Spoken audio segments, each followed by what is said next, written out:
Egész életükben embereket gyógyítottak, most gyorsan megszabadulnának tőlük.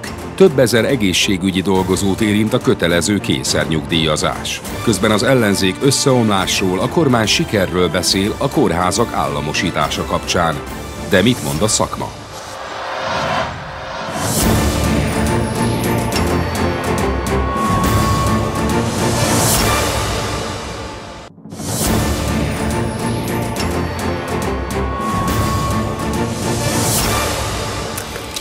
Az egészségügyben tevékenykedő legnagyobb szervezetek arra kérik Orbán Viktort, hogy nyugdíjkorhatár fölött tovább dolgozó egészségügyi dolgozók részére biztosítsa a kieső nyugdíj helyett az azzal megegyező mértékű jövedelempótlást. Szerintük, hogyha ez elmarad, akkor csak idén 6500 jól képzett munkavállalót veszíthet el az egészségügy. Itt van a stúdióban a levél egyik aláírója, Cser Ágnes, az Egészségügyi Dolgozók Demokratikus Szakszervezetének elnöke, illetve Csiba Gábor, a Stratégiai Szövetség a Magyar Kórházakért Egyesület nevében, aki egyébként kórházigazgató is, valamint Mihály Péter egészségügyi közgazdász. Velük próbáljuk megfejteni, hogy mi lehet a gondja a kormánynak a nyugdíjkorú egészségügyi dolgozókkal, de előtte nézzünk meg egy összeállítást Vidos Mihály kollégámtól. Gyermekradiológia osztályvezetése, a intézetvezető helyettesi feladatok ellátása, a oktatás az egyetemen, oktatás a kórházban, rezidensek képzése, oktatása.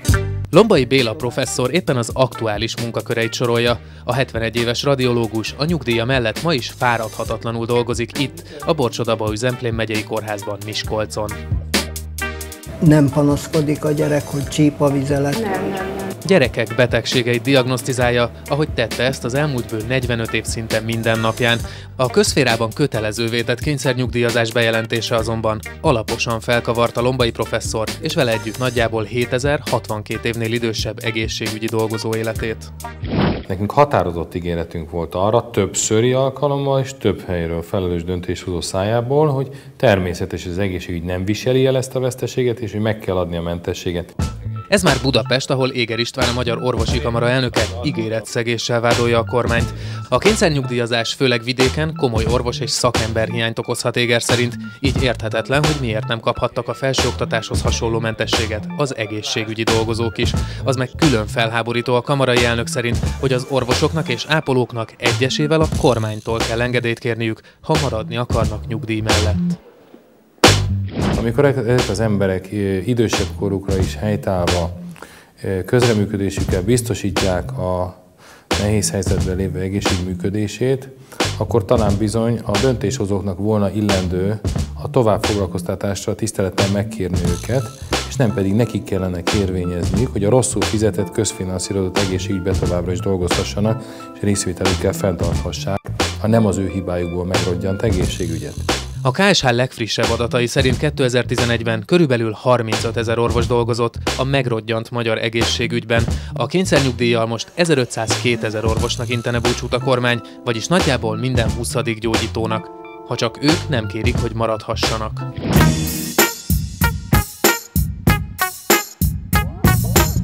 Vigyázzunk kell, ugye, mert hát itt munka folyik. Ez már újra Miskolc, ahol Lombai professzor szinte megállás nélkül dolgozik, és ahol még akár évekig szeretne ugyanígy hasznára lenni a betegeknek, a kollégáinak és a kórházának. A megyei kórház radiológiájának 1/3 érintheti a kényszernyugdíjazás, de ha mindenkit elküldenének, annak az egész megye betegellátására nézve súlyos következményei lehetnek. Vizsgálati előjegyzés duplájára nőne, vagy triplájára nőne, így is hosszú előjegyzési idők vannak. A napi várakozás 2 óra helyett 4-5 órára nőne, és nem volna orvos. Ha a radiológia nem működik, a diagnosztika nem működik, annak óriási konzekvenciái vannak a klinikai szakmák és a betegellátás irányában. Nem tud dönteni a körzeti orvos, mert nem nézik meg a beteget, nem tudja, hogy mi baja van a betegnek, nem tudják megoperálni a beteget, szóval nagyon-nagyon sok konzekvenciája van ennek. Ahogy a radiológiának az orvoslásban, úgy Lombai Bélának a miskolci radiológia életében van kiemelt szerepe. Ő egy fogalom, ő a Lombai professzor. A főorvos már 3 könyvet írt a szakterületéről. Volt a Magyar Radiológus és az Európai Gyermekradiológus Társaságok elnöke. A kórházban dolgozó radiológusok és szakdolgozók nagy többségét ő tanította a szakmára. Egy biztos mankó az, ami hiányozna. A fiatalokat összefogja, ösztönzi arra, hogy minél többet teljesítsenek, mind a tudomány terén, mind szakmailag. És ez ugyanúgy igaz a radiológus orvosokra is, rezidensekre, mint a radiográfusokra, a főiskolai tanítványaira, illetve az itt dolgozó kollégáira is. Pótolhatatlan hiány lenne. Lakatos Andrea fiatal szakorvosként pont Lombai professzor miatt jött Miskolcra dolgozni. Ráadásul, mint mondja, a radiológusok között például kifejezetten előny, hogyha valaki régóta van a pályán. Azért az internet az nem ér fel egy tapasztalt orvosnak a véleményével, aki a klinikumot is jól tudja, a betegségek hátterét, illetve már sok olyan vizsgálatot, CT-t, MR-t, röntgent, ultrahang képet látott, amely alapján így közelebb visszahoz, hogy egy pontos diagnózist hozzunk egy adott beteg esetében. Lombai professzor esetében a kormány mondja majd ki a pontos diagnózist, vagyis hogy maradhat-e gyógyítani a kórházban, ahol szükség van rá, és ahol egész életében bizonyított.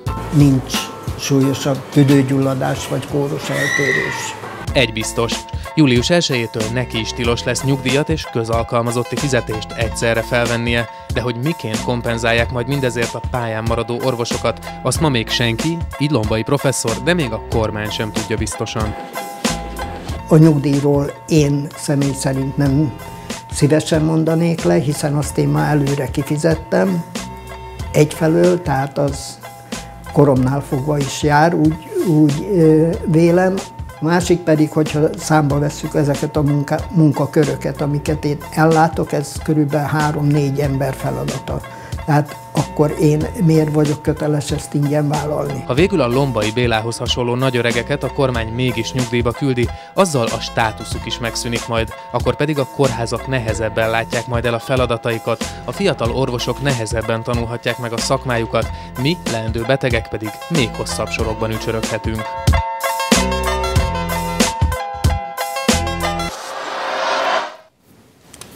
Azt lehetne erre mondani, hogy hát nyilván van megoldása ennek a helyzetnek, a Lombai professzorhoz hasonlóan nélkülözhetetlen orvosok majd kérvényezik, hogy maradhassanak, az őket foglalkoztató kórházak majd ezt támogatják, vagy akár kezdeményezik, a kormány ezt majd belátja, és nem fognak kiesni nélkülözhetetlen emberek a rendszerből. Ez akár ilyen pozitívan is alakulhat? Hát reménykedhetünk, hogy ez be fog következni, mert ez lenne a helyzet észszerű megoldása, ha a kormány már belelavírozta magát egy teljesen védhetetlen, erkölcsileg, jogilag, egészségügypolitikailag védhetetlen szituációba.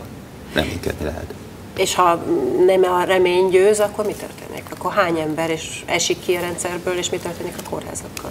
Akkor több ezer ember esik ki a rendszerből idén, majd aztán jövőre és azt követően, hiszen itt ezek a jogszabályok akkor nyilván azokat is érintik, akik jövőre lesznek 62 évesek, és ez általában egy nagyon rossz üzenet az összes magyar munkavállalónak, a teljes magyar gazdaságnak, hiszen a magyar társadalom egyik legnagyobb problémája az, hogy nincs elég ember, aki dolgozzon, és az egész nyugdíjrendszerünk fenntarthatatlan. Tehát minden szempontból az lenne a célszerű és a kívánatos, hogy aki akar, az dolgozhasson, pláne, hogyha már van munkája, és ne állítsák innen fel.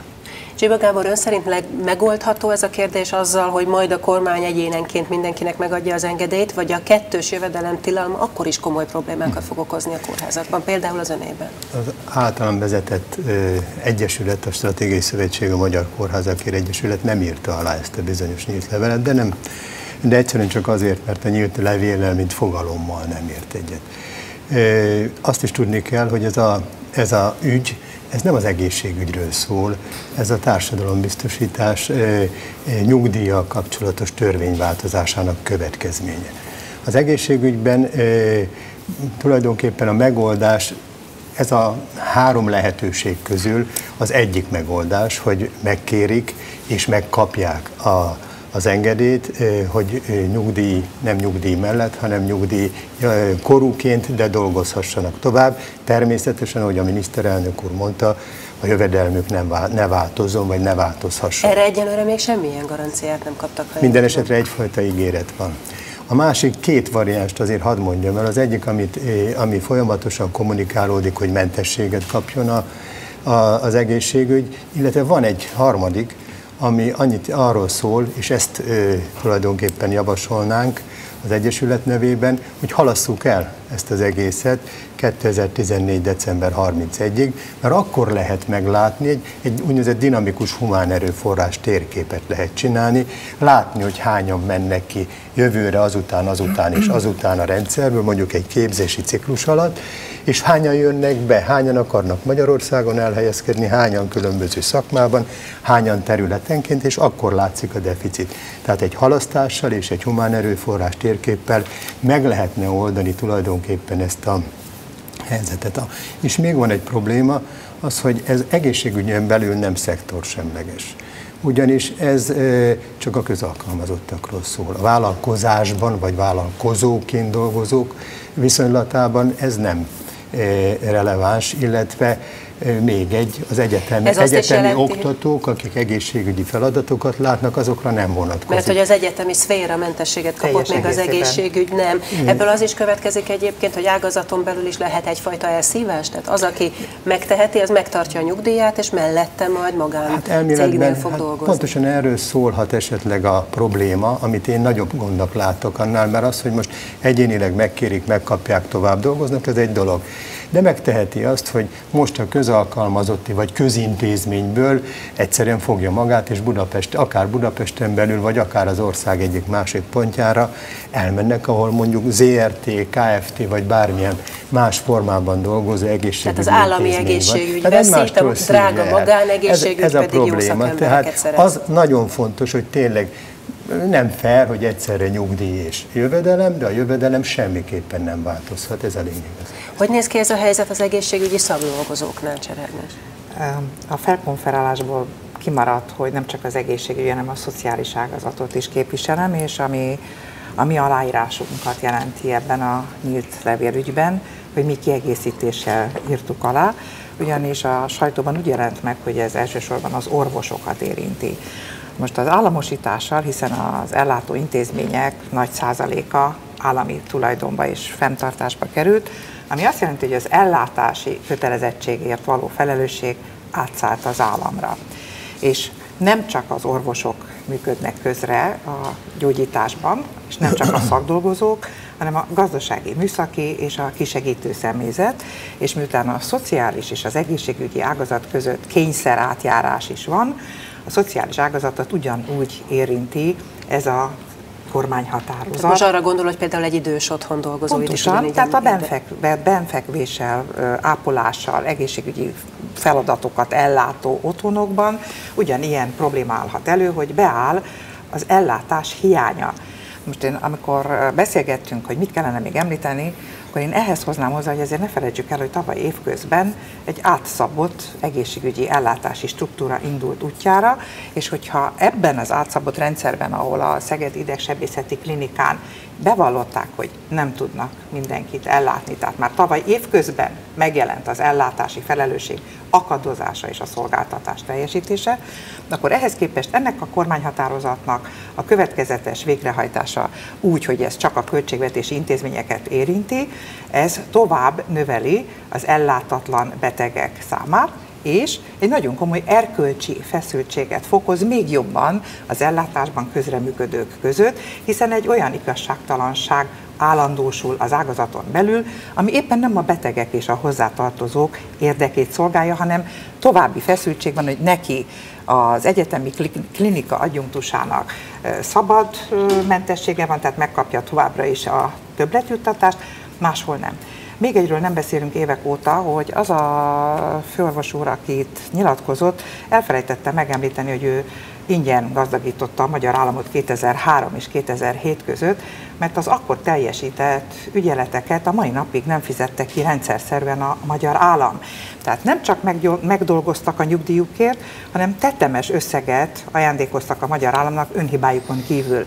Tehát az az ágazat, amelyik tartós létszámhiánnyal küzd. És maga Szocska Miklós mondta tavaly júniusban amikor Matolcsy miniszter úr bejelentette, hogy ez a nyugdíjazási elképzelés nem érintheti az egészségügyi ágazatot épp a humán erőforrás krízis miatt, ezért a legnagyobb megdöbbenésünkre észleltük, hogy ezt végre akarják hajtatni. Tehát ez sokkal több, mint egy kormányhatározat végrehajtása, ez a betegekről épp úgy szól, mint a hozzátartozókról, mert rájuktól még több terhet, tehát ennek semmi értelme, és ahogy Csiba Gábor mondta, mi január 9-én közösen kértük az ágazatot vezető államtitkártól, hogy halasszák el ennek a kormányhatározatnak a végrehajtását, mert még nagyobb káosz lesz, és még több ellátatlan beteg, és még nagyobb igazságtalanság. Én azt gondolom, hogy ebben a helyzetben, amit javasol Csiba Gábor, abban neki igaza van, és ez egy kompromisszumos megoldás lehet, és aki időt nyer, életet nyer, ez igaz az egészségügyben dolgozókra, de még inkább igaz a betegekre, és általában az országra. A halasztás az nyilván mindenkinek az egészségügyi oldalon a legjobb megoldás. Másfél év alatt el is lehet felejteni a legvalószínűbbnek viszont nyilván az tűnik, hiszen a kormány erre, hogy említettem, mert valamiféle ígéretet tett is, hogy egyéni kérelmek alapján lehet mentességet kapni, és kipótolják a kieső nyugdíjbevételt. Nem vezethet. Az teljesen kizárt. Az technikai, nem erre vonatkozik az ígéret, amiről Csiba úr azt mondta, hogy kapja. De a miniszterelnök úr valószínűleg nem gondolta végig ennek a technikai részleteit, ez jogilag kivitelezhetetlen. Nem is véletlen, hogy azóta soha többet ez az ötlet elő nem jött. Tehát ez nem megoldás. Azt lehet csinálni, hogy az egész ágazatot mentesítik. Egyébként az is problémákat vet föl, mert akkor jönnek a többi ágazatok, és a múzeumok és az egyéb ágazatok. Miért nem megoldás? Ön szerint az egyetlen megoldás, amiről jelenleg úgy tudjuk, hogy a kormány támogatja? Nem tudni ilyet. A miniszterelnökre volt egy felelőtlen kijelentés. Ki tette ezt az ígéretet, amit ön ezek szerint nagyon komolyan Én úgy gondolom, hogy a miniszterelnök úr felelősen szokott nyilatkozni, és igenis az idősügyi tanács ülésén azt mondta, hogy a jövedelem, és itt a szó a jövedelmen van, a jövedelem nem csökkenhet. Ezt azóta önöknek nem ismételte meg a minisztériumból senki? De az államtitkár úr január 9-én, hogy ők ehhez tartják magukat, és ott elhangzott egy ötlet, Senior ösztöndíj címen. Én az egészet azért tartom megalázónak és nevetségesnek, mert ha ilyen ellátási problémákkal küzd az ágazat és ilyen létszámhiánnyal, akkor ez azt jelenti, hogy az ágazat vezetése teljességgel komolytalan és hiteltelen, mert ha egy kormányban egy ágazatért felelős államtitkár nem tud érdemben érvényt szerezni az ellátási igényeknek, és hogyha 2,5 év után nem láttunk a pályán tisztán, hogy van-e munkaerő felesleg az egészségügyben, és akkor mondanám, hogy ha a visegrádi négyek között messze alul vagyunk a finanszírozási összegtekintetésben, és a humán erőforrás finanszírozásában, tehát a bérekben és a létszámban, akkor ilyen kormányhatározat meg sem születhetett volna. Mi ezért vállaltuk az aláírást, hogy rádöbbentsük a miniszterelnököt arra, hogy a helyzet nem arról szól, mint amit neki az államtitkára mond, hanem ténylegesen lépnie kell. Ez a megoldás egyébként azt jelentené, hogy aki már elmúlt 62 és egyenlőre kapott párhuzamosan nyugdíjat és jövedelmet, az majd kap valamiféle pótlékot, de aki mondjuk jövőre meg azután megy nyugdíjba, az már nem kap ilyen lehetőséget, tehát egyszerűen marad a fizetése, ameddig dolgozik? Nyilvánvalóan megint csak dinamikusnak kell ezt tekinteni, tehát hogyha idén kiegészítik a kollégáknak a jövedelmét az elmaradó nyugdíjjal, akkor bizony jövőre is ki kell, hogy egészítsék azoknak, akiknél ez jövőre esedékes. Akkor ez nem jelentene olyan feszültséget az ágazatban, hogy azt gondolnák a fiatalabb orvosok, hogy micsoda dolog az, hogy 62 fölött sokkal többet keresnek a kollégák? Nyilván ezért mondtam, hogy a dolog úgy, hogy van kezelhetetlen. Az egyetlen megoldás az, hogy a miniszterelnök nyel egyet, és azt mondja, hogy felejtsük el az egészet. Ez akkor másfél évre megoldás, aztán majd lesz egy új kormány, és akkor ott csinálunk a helyzettel. Ezek a ösztöndíjat, igaza van Cser Ágnesnek, nevetséges, hogy itt a televízióban láttunk egy 70 fölötti professzort, és akkor ösztöndíjat adunk, mint egy TDK-zó egyetemista diáknak. Nevetséges. Hogyan nevezzük el? Nem egészen, a megalázott. Én szerintem is teljesen mindegy, hogy minek hívják, a lényeg, hogy a jövedelem ne csökkenjen. Nem értek egyet. Tehát, hogyha akkor valaki... ilyen alapon elnézést, akkor azt is mondhatnánk, hogy álljanak ki az orvosok a kórház elé kalappal, és koldulják össze a pénzt, a betegek összeadják. Tehát nem lehet megalázó intézményeket bevezetni. Akkor hadd mondjak már én is, mert egyelőre én vagyok a kisebbség. Az egészségügyben a nyugdíjas korúak nem csak azért dolgoznak, mert ők szeretnének dolgozni és pénzt szeretnének keresni. Nyilván szükség van a megélhetésükhöz, hanem azért is dolgoznak, mert szükségük van a munkájukra.